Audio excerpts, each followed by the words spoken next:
Welcome to part 31 of room maxing. तो आज इस रूम में मुझे रहते हुए 7 दिन हो गए हैं और इन 7 दिनों में मैंने 7 मॉन्स्टर के कैन खाली कर दिए। अब है इस 8वें कैन की बारी। तो तुम लोगों के बोलने पे मैंने बेड का ओरिएंटेशन तो चेंज कर लिया। अब बारी है इसकी बेडशीट चेंज करने की। फिर मैं नीचे जाकर 2 बेडशीट ले आया। अब देखते हैं इस बेड पे कौन सी फिट होगी। ये वाली बेडशीट तो बहुत ही ज्यादा बड़ी है। चलो इस दूसरी वाली को ट्राई करते हैं।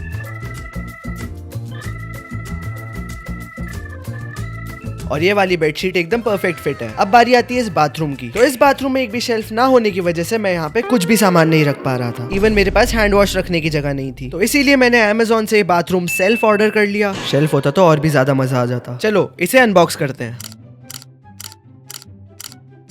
तो डब्बे के अंदर निकले ये 2 बड़े वाले शेल्फ, एक टूथब्रश रखने का स्टैंड और ये 2 सोप स्टैंड। पर दीवार पर टाइल होने की वजह से हम इस पे ड्रिल नहीं कर सकते। तो शेल्फ को लगाने के लिए हम इनका यूज करेंगे, लेकिन इन्हें चिपकाने से पहले टाइल को क्लीन करना पड़ेगा।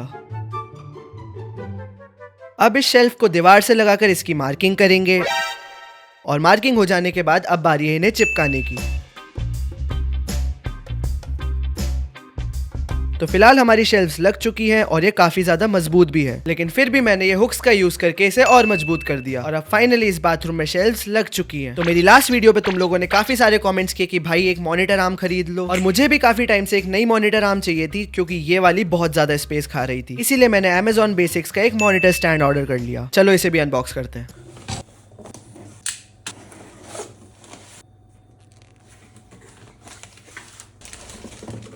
अब ये इंस्ट्रक्शन मैनुअल पढ़ के इसे असेंबल करेंगे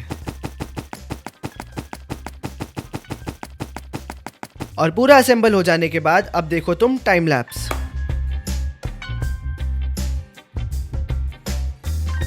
और फाइनली हमारा नया वाला मॉनिटर स्टैंड भी लग चुका है। और हाँ, मैंने वायर मैनेजमेंट का भी पूरा ट्राई किया, लेकिन ये डिस्प्ले केबल बहुत छोटी होने की वजह से मेरी बात नहीं मान रही। बट कोई ना, चलो इतना बुरा भी नहीं दिख रहा। अब आगे मैं क्या अपग्रेड करने वाला हूँ जानने के लिए इस पेज को फॉलो कर लो और अपन मिलते हैं नेक्स्ट पार्ट में।